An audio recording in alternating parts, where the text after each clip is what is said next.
As we continue to worship, let me just start by saying thank you for the invitation to come and share God's word with you all here. The goodness of God, as we've been singing about, it's most seen, isn't it, in the way that God saves us, in what God has done for us. And we see that most clearly in the scriptures. So I'm just going to read to you a few verses from 1 Samuel 17. This is every Sunday school boy's favourite story, the David and Goliath story.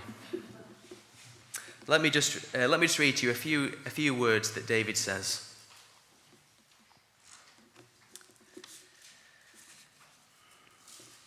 Uh, 1 Samuel chapter 17, verse 45. And we're going to be looking at the whole chapter this morning, but let me just read to you these few verses just to set the scene. Then David said to the Philistine, "You come to me with a sword and with a spear and with a javelin, but I come to you in the name of the Lord of hosts, the God of the armies of Israel, whom you have defied. This day the Lord will deliver you into my hand." And then I'll just jump down a verse. Then all this assembly shall know that the Lord does not save with sword and spear, for the battle is the Lord's, and he will give you into our hands. David and Goliath situations. You've heard it, haven't you, when you've watched the football? There's been a giant slain. It's a David and Goliath situation. Well, this was the ultimate David and Goliath situation. And maybe this morning you may feel like you're in one of those situations. You know, how could I be that Christian at work? How could I become a Christian when people know that I'm not from that background? How will my family? How would my family ever come to understand this amazing news that I've come to receive? David and Goliath situations. Well, let me begin really at the beginning in 1 Samuel 17 verse 1. And we see that the scene is set and there's a battle between two armies. Verse 1, the Philistines.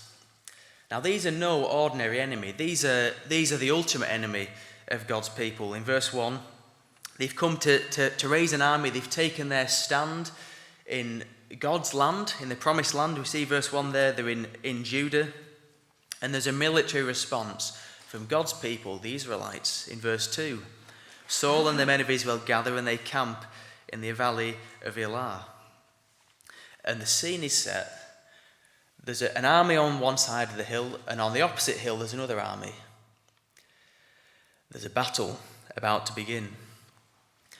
And nobody represents the enemies of God's people, the Philistines, better than Goliath himself. He's introduced to us in verse 4. A champion came out from the camps of the Philistines, named Goliath from Gath. And look how tall he is, whose height was 6 cubits and a span. Now that's about 9'9", and let me just give you a bit of an idea of what that would look like. That is about 9'9". The height of this man was enough to turn anybody's stomach. Now, currently the world's tallest man is Thomas Willow, and he's about half a head shorter than Goliath. So Goliath was an impressive man. And if you just look at the description of him in verse 5, he's absolutely armed to the teeth with 5 impressive pieces of armour. He's wearing a bronze helmet on his head. He's clothed with scale armour. And the weight of that scale armour was 5,000 shekels of bronze.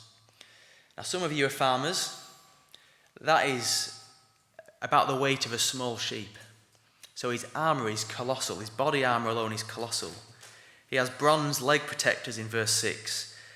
He has a bronze javelin slung between his shoulders. And the shaft of his spear was like a weaver's beam. In other words, most ordinary people couldn't get their hands around this spear. And the head of that spear weighed 600 shekels of iron.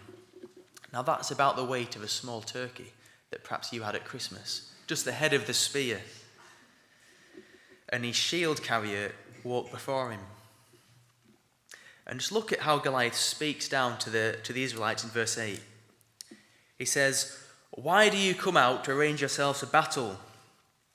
Am I not the Philistine," he says, "and you slaves of Saul?"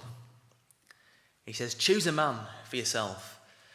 If he comes and beats me, we'll become your slaves. If I beat him, you'll become our slaves." And so very quickly you can see what's at stake here, can't you? He uses the word slaves 3 times. You're the slaves of Saul, but if we beat you, you'll become our slaves. If you beat us, we'll become your slaves. And if the wrong man goes out here, it's back to square one for these people. If you remember, these Israelites came out of 400 years of slavery. And so if they lose this battle, they're going back to square one again. And the Philistine says, "I openly reproach the battle lines of Israel this day. Give me a man," he says, "that we may fight together. Give me a man." The battle between 2 kingdoms. And let's just pause there. I think what the writer of 1 Samuel wants us to understand here is that this battle here is part of a bigger battle that's been going on throughout history. Part of a battle that began almost at the dawn of time. Now just look at the way that Goliath is described. He's wearing scaly armour. He reproaches God's people. A little bit later on, he's gonna mock their God as well. And so this battle, it's bigger than just the Philistines versus Israel. Goliath himself represents everything that's against God. Goliath himself reminds us of the first enemy of God's people. And if you turn back to your Bible, right to the first book, we read in chapter 3 that there was an enemy of God's people called Satan, who was disguised as a scaly serpent.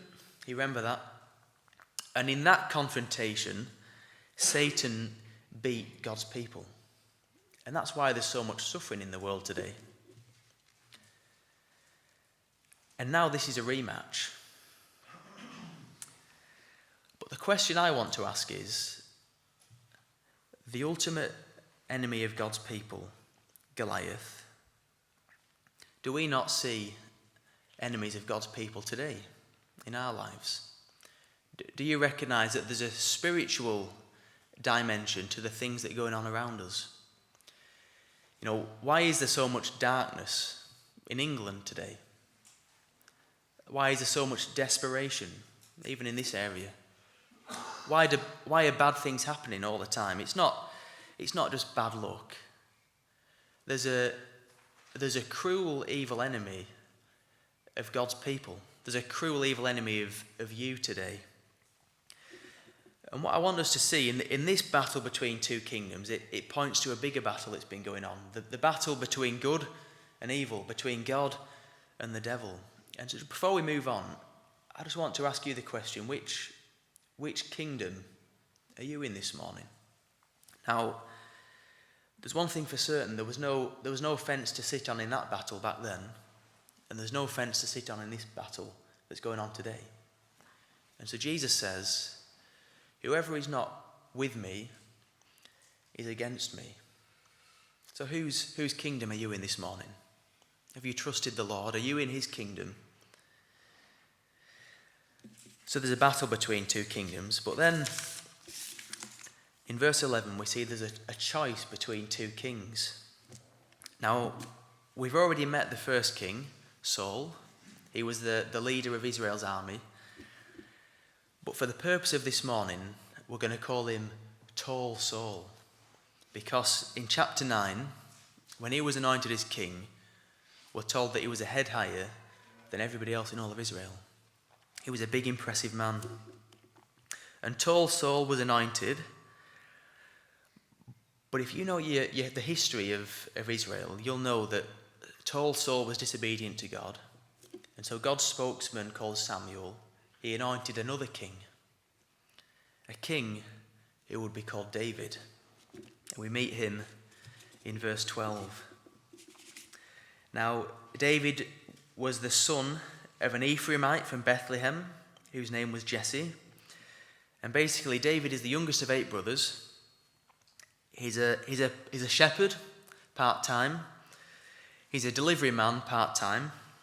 And we find in verse 16, he's told by his dad, take some roasted grain, 10 loaves of bread, and 10 cuts of cheese to the soldiers who were fighting. You see, some of David's brothers were fighting in Saul's army. And so that's exactly what David does. He's told, go David, his dad tells him. But while David has been the delivery man who's been going backwards and forwards from Saul back to his sheep, there's been a Philistine in the camp who's been going backwards and forwards each day. Goliath. He's been going backwards and forwards, 39 days, 39 nights. And on the 39th morning, David sets out in verse 20 to go meet up with his brothers. And in verse 22, we're told that he leaves his baggage, his supplies, his groceries that he's delivered with the baggage keeper. He runs to the battle line and he goes there to greet his brothers. And as he was speaking,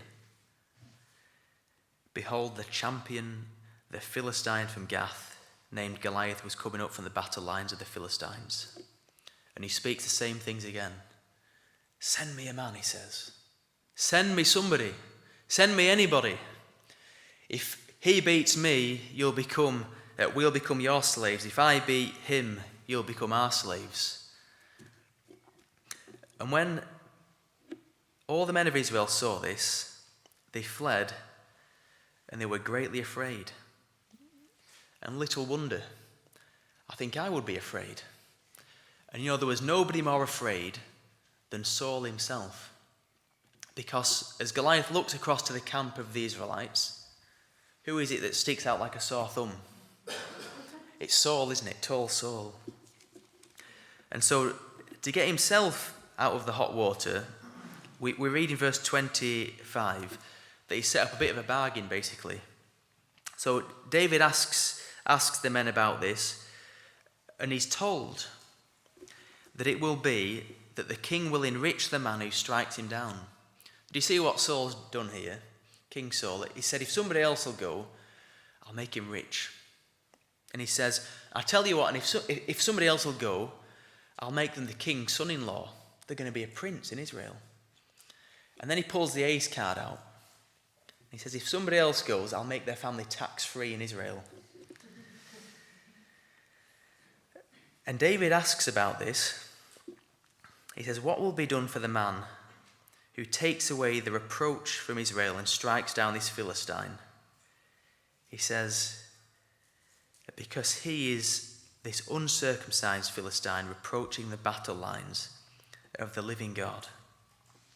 And basically the men begin to tell David about this. And David runs into some older brother trouble. Did you ever get that when you were growing up? Verse 28, Eliab, David's older brother, he heard what he spoke to the men, and Eliab's anger burned against David, and he says, why have you come down? With whom have you left these few sheep in the wilderness, he says. And basically, David had the same problem that most delivery drivers have. People look down on delivery drivers. And you know what I'm talking about? Not too long ago, my phone number was stolen, and somebody was using it to perform nuisance calls to try and sell things to people. And off the back of that, I had a missed call off somebody. I tried to call them back. They didn't answer. I carried on driving, and then my phone rang, and I couldn't pull over in time, so they put the phone down. And when I pulled over, I listened to the voice message. It was a lady. She said, hello? Are you my delivery driver? Can you please give me more time to answer the phone before you put it down next time? Now, she made me feel this big. And the fact that she tarred me with the same brush as the Deliveroo drivers. But people look down on delivery drivers, and that's exactly how David was looked down upon. But David, he wasn't put off. And he carries on speaking the same kinds of things. So the choice of two kings. Now, David is the unimpressive king. David is the kind of guy that even his brothers don't trust to deliver cheese and bread. Never mind go out to fight against Goliath. Saul, on the other hand, is the outwardly impressive king. He's got all the gadgets and gizmos. He can at least look up to Goliath's chest, which nobody else can do. And I think the question that the writer of 1 Samuel wants us to ask this morning, so there's two anointed kings here, isn't there? Which king would you have chosen? Who would you send? And let me ask you a question now. Who would you choose to face your ultimate enemy? Now, we all look to somebody, don't we? To somebody to help us. Now, would it be some great statesman, perhaps, or perhaps some great influencer who everybody looks to, some great guru?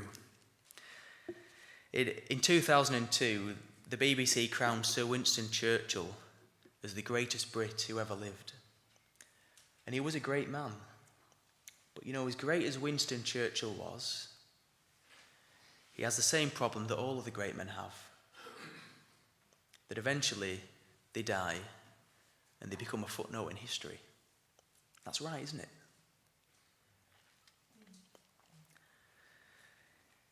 And so who would you choose to face your ultimate enemy? Now, standing in stark contrast to every other great leader is Jesus himself.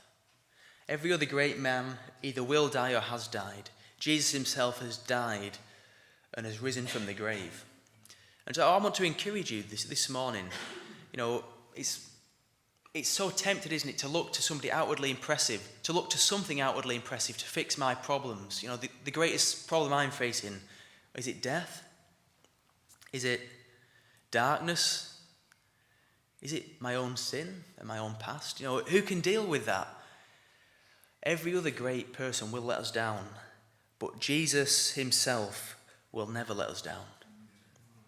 So the choice of two kings. Now, these two kings, they have two different ways to fight. So what David has been saying has been heard. The king's ear has been burning, and he's heard that there's a man who is beginning to say that somebody can do something about this. And so in verse 32, we have this encounter between the two kings. Now, I imagine, this is just my imagination now, but I imagine that Saul is sat in his tent, on his chair, and he's twiddling his thumbs and shuffling his feet nervously, looking up to see this great warrior come in, who's going to defeat Goliath. And David comes through in verse 32, and I imagine that Saul's heart just sinks as he looks down to David. Now, don't get me wrong. David was no weakling, but he was no Goliath either. And David says to Saul, "Let no man's heart fail on account of him. Your servant will go and fight with this Philistine." And Saul says to David,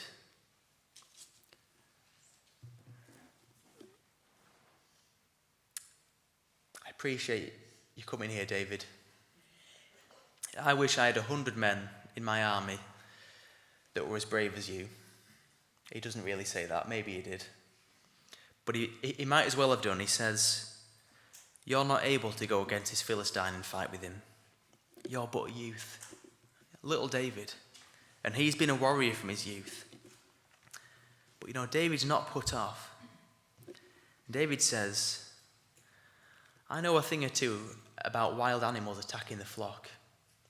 And he says, verse 34, "Your servant was shepherding his father's sheep, and a lion and bear would come and take a lamb from the flock, and I would go out after it and strike it and rescue the lamb from its mouth." And so David says, I can deal with lions, I can deal with bears. And he basically says that this Philistine is just another animal attacking God's flock. And you see what he calls him, this uncircumcised Philistine. To everybody else, Goliath was unbeatable, but to David, with his God, Goliath was just uncircumcised. And he says, this Philistine will be like one of those wild animals since he has approached the battle lines of the living God. And just in case Saul wonders how on earth David has been doing this, David makes sure that he knows that it's Yahweh, it's God, who delivered me from the hand of the lion, from the hand of the bear. He will deliver me from the hand of this Philistine. So Saul says, go. May the Lord be with you. But one thing first. Bring in the armor. And so, all the guards come running through with all the armor. They start to bang all the armor onto David. It begins with the king's robes. He's got to look good to go out against Goliath. And then the bronze helmet, of course. How ridiculous. Where else have we seen a bronze helmet in this chapter? There's one on the other side of the hill on top of Goliath's head, isn't there? And David's head was probably like a little bell inside this massive helmet. And it's interesting, isn't it, that here's Saul, he's trying to do God's work Goliath's way. He's trying to copy what Goliath, if Goliath has a big helmet, we'll put one on David's head.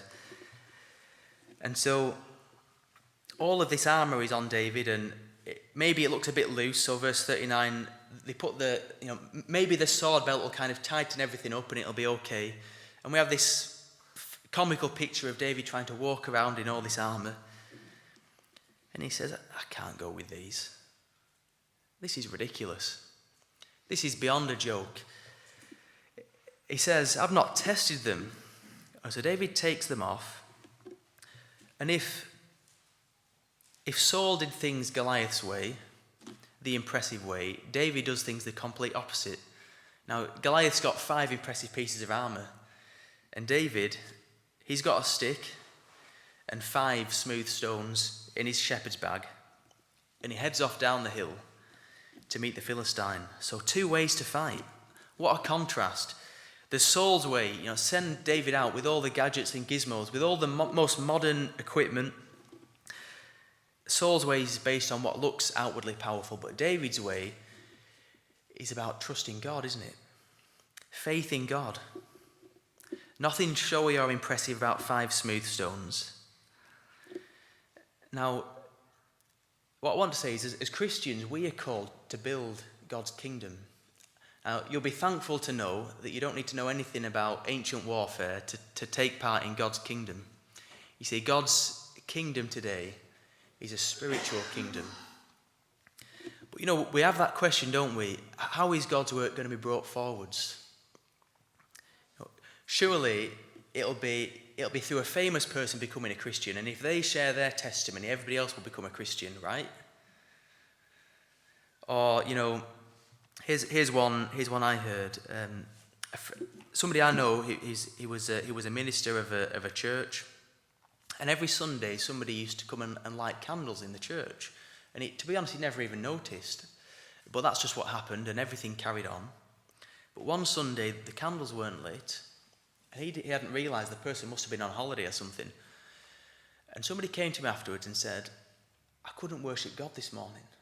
And he said, I'm really sorry, what happened? And she said, the candles weren't lit. As if God would come to a gathering of people, and if there's no candles, he wouldn't come there. Is God's power in the candles?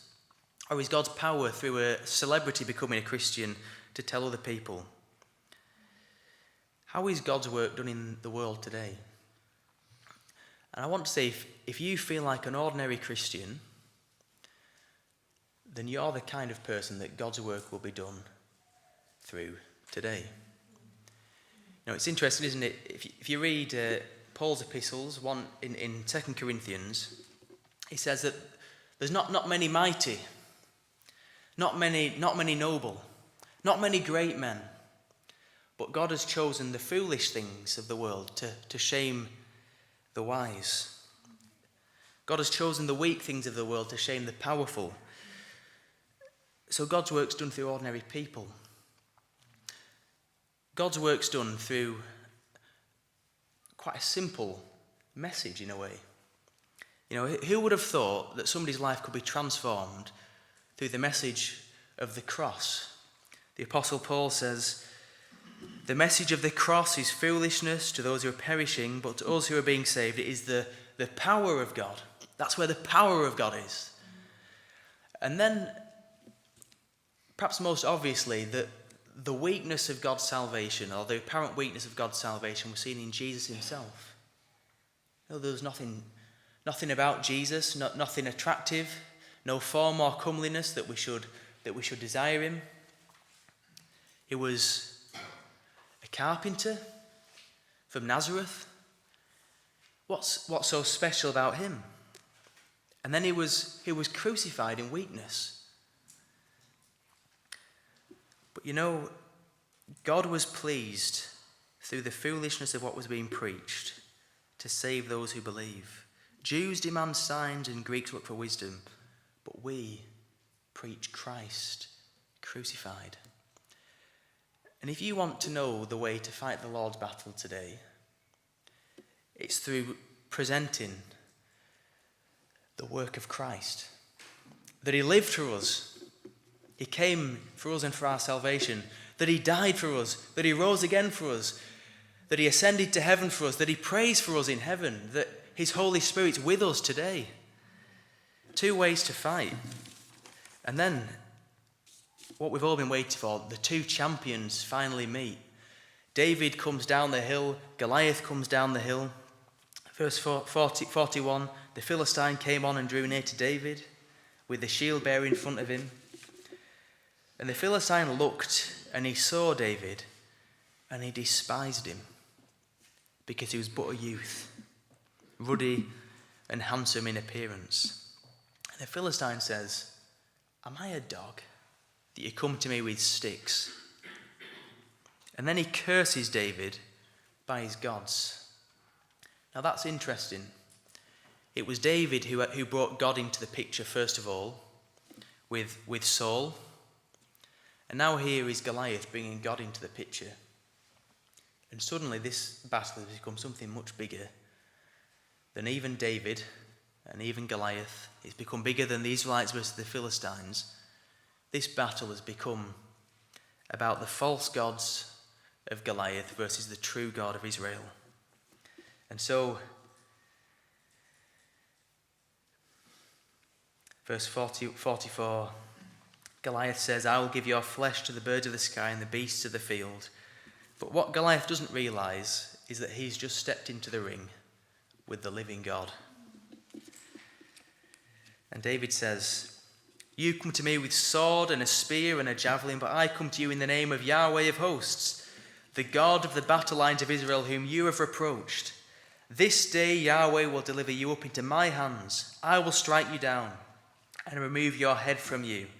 I will give the dead bodies of the camp of the Philistines this day to the birds of the sky and the beasts of the earth, that all the earth may know that there is a God in Israel. And then he turns around to the Israelites who are behind him, and that all this assembly may know that Yahweh does not save by sword or by spear, for the battle is Yahweh's, and he will give you into our hands. And so the Philistine sets off towards David. David sets off towards the Philistine. He sticks his hand down into his bag and he begins to swing his sling. Now, have you ever heard that a whip crack? You know, the whoosh, that whoosh sound happens because for a second that tip of the whip travels faster than the speed of sound and it makes that crack. And I wonder if, as David swung his sling for the last time and lets it fly, I wonder if there's a crack from the whip and the stone goes flying through the air towards Goliath's head and he's got him. And the stone, we're told it's sunk into Goliath's head and he falls face down to the ground. And all of the Israelites go, hooray! Yes, he's done it! I can't believe it! But on the opposite side of the hill, I bet there's some sweaty palms. And there was some nervous shuffling. And we're told David didn't even have his own sword. And so he walks over towards Goliath, Verse 51, he ran over towards Goliath. He took Goliath's own sword and he chopped his head off with it. And the men of Israel and Judah rose and shouted, and they pursued the Philistines as far as the gates of Ekron. Now, as I close, the first thing I want to say is that because of what David did that day, those men who would have been losers were winners. Those men who would have been slaves were the victors and were free. And you know, God's salvation comes in surprising ways this morning. Now, you may not have thought when you woke up this morning that you were going to have an encounter with God. But God's salvation comes in surprising ways when the message of Jesus is proclaimed and his work. And you know, if you were going to look for God's deliverer 2026 years ago, I would guess that nobody would have thought to have looked at the back end of the Roman Empire, in the back of an inn, in a stable, in a manger, a baby on the floor, in a cattle feeding trough. Would you have looked for God's deliverance there? Probably not. Would you have thought that the place that God would beat death and sin and the devil would be by his son dying on the cross? Because it was. Would you have thought that the answer to all of the world's problems and all of our greatest problems will be found in that man giving his life for us, that we might be forgiven? Because it was. And as I close this morning, as happens every week here, there's a couple of people will come down to pray for anybody who the Lord has been speaking to.